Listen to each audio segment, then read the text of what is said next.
Hey guys, going to be doing yet another one of these 2020 prediction maps. I've been filling out a lot of these lately. We've had a lot of Democratic challengers throw their hat in the ring, and this one is going to be yet another challenger that has just joined the fold, that being Kirsten Gillibrand. Now, instead of filling out every single state like I have been doing in all of these other videos, this one I'm just going to simplify a little bit, starting Gillibrand at 232 and Donald Trump, the current Republican president, at 199. And then the rest of the electoral votes, I think, are in more of a toss-up category, and I'll go a bit more into depth about those specific states. But before completing filling out this map, I just want to talk about Gillibrand for a little bit. Now, what are her chances to go on and win the Democratic nomination? I'd put her at a long shot at this point, probably in the Tier 3 candidates. Now, Tier 1, based on what the polls are showing anyways, you probably put Bernie Sanders and Joe Biden. Tier 2, you probably have Kamala Harris, Beto O'Rourke, and Elizabeth Warren. And then another tier behind that, you have more of the candidates like an Amy Klobuchar, a Cory Booker, a Kirsten Gillibrand. So certainly a long shot. She has relatively low name recognition. And again, in the polls that we've been seeing, she's only been getting a trace amount, which means that she is a relative long shot to go on and win this nomination. Now, what could hurt her in this nomination process is the fact that back when she was a congresswoman, she had a much more moderate voting record compared to what she's had in the Senate since then. Now, you could say that she's an opportunist and she changes her policy based on what's the best situation for her. But you could also make another counter argument to that, being the fact that, well, now she's representing the entire state of New York, so she's going to have a more progressive platform in comparison to when she was a congresswoman from upstate New York, where perhaps the electorate wasn't quite as progressive.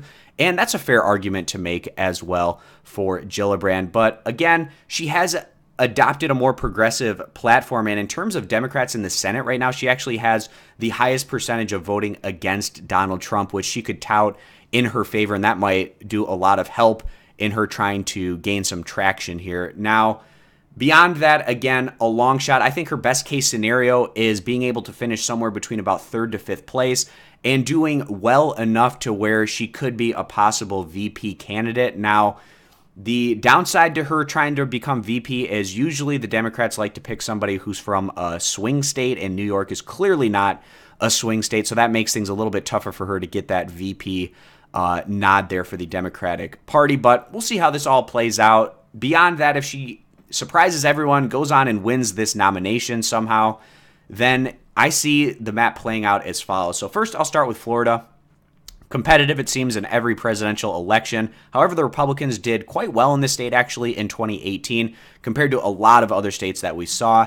DeSantis, the Trump acolyte, going on and winning the governorship in that open race, and also the Senate seat in the statewide election, flipping from an incumbent Democrat over to the now former governor, Rick Scott, the Republican. So I think that plays well for the state of Florida going into 2020. And at this point in time, I would give Trump the slight lean in a head-to-head matchup between him and Gillibrand. Of course, Trump going on and winning Florida back in 2016 by a little over 1 percentage point. Now I want to go over to the Southwest, the state of Arizona. We've been seeing the American Southwest trend in Democrats' favor over the past decade or so, and we saw the tipping point finally in Arizona in 2018 where they were able to flip the Republican Senate seat over into Democrats' hands.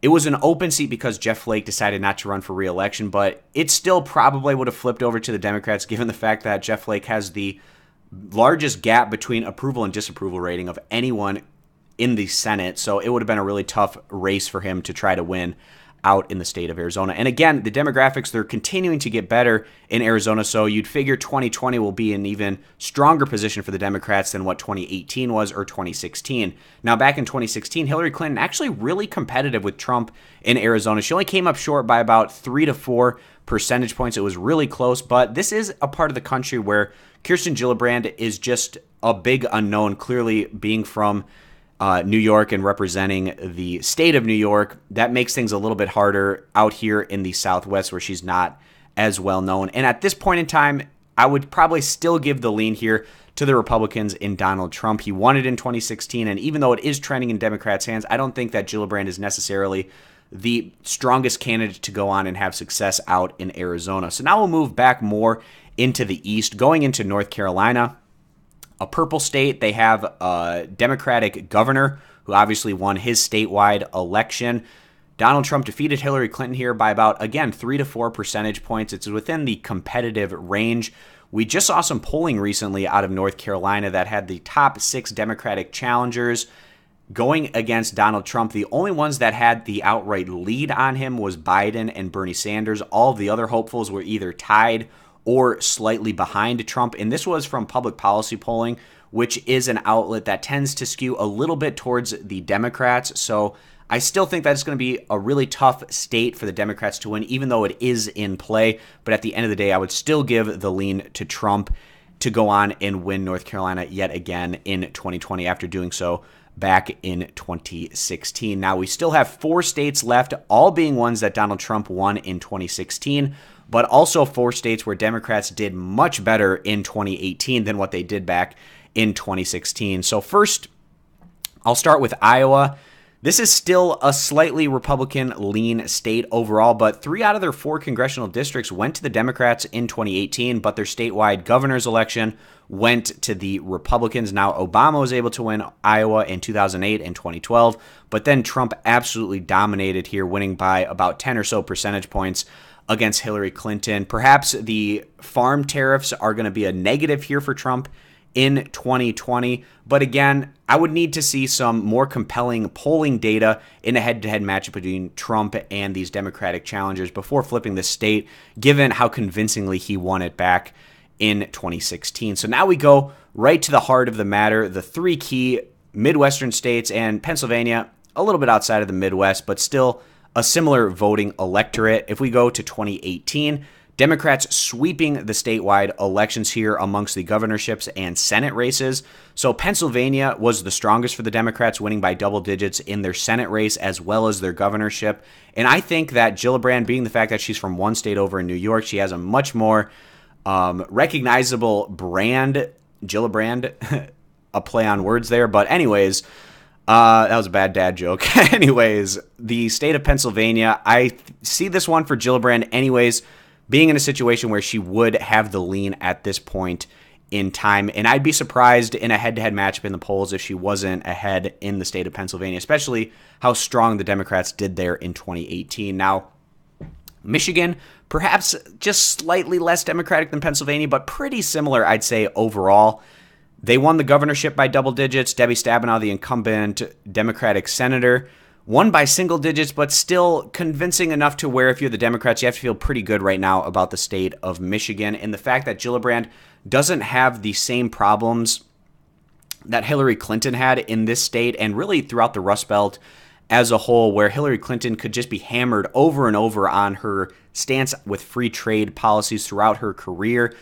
Gillibrand, the fact that she's been aligning herself more with the progressive and populist message, I think makes it where she's tougher to fight in those scenarios. Now, you could also make the argument that Trump could attack her as being the new Hillary Clinton, the fact that she's taken that Senate seat from the state of New York. But still, at the end of the day, the fact that their policies don't really align all that much at this point in their political lives and careers, I don't think that that's necessarily going to have an overwhelming amount of success. And I do think that Gillibrand would be also able to pick up Michigan or at least have the lean at this point in time. So then it all comes down to Wisconsin. Now, Wisconsin, you could probably say, is just a little bit less Democratic leaning than Michigan. And in 2018, they were able to win the statewide election with the governor, with Evers taking down the incumbent Republican Scott Walker. It was an extremely close race, but Evers winning it by a slight margin there. But in the Senate, Tammy Baldwin had a tremendous amount of success, and she's one of the more progressive senators. So I think progressive politics play really well here throughout the Midwest. Baldwin going on and winning her Senate seat by over double digits against the Republican challenger Vukmir. And again, I think that at least at this point in time, gives Gillibrand just the slightest lean in Wisconsin over Donald Trump. Now, if we look back at 2016, where the Democrats had Hillary Clinton, the least favorable Democratic presidential nominee in polling history, the fact that Clinton was still almost able to win Wisconsin, Michigan, and Pennsylvania, losing them by less than 1 percentage point in each case. If the Democrats just put somebody up that has just a normal amount of approval, I think that that's enough to probably get them over the line in these key Midwestern states. But we'll see how that all plays out. If the Republicans were able to hold on, for instance, in Wisconsin, then that would make it 270 to 268, an extremely close situation one way or the other. I don't think Gillibrand would necessarily be the strongest candidate that the Democrats could put up, but still a candidate that could possibly go on and win in a head-to-head against Donald Trump. So that's going to wrap this one up, guys. Thanks for stopping on in. Consider subscribing for more, and I hope to see you guys back here for my next video.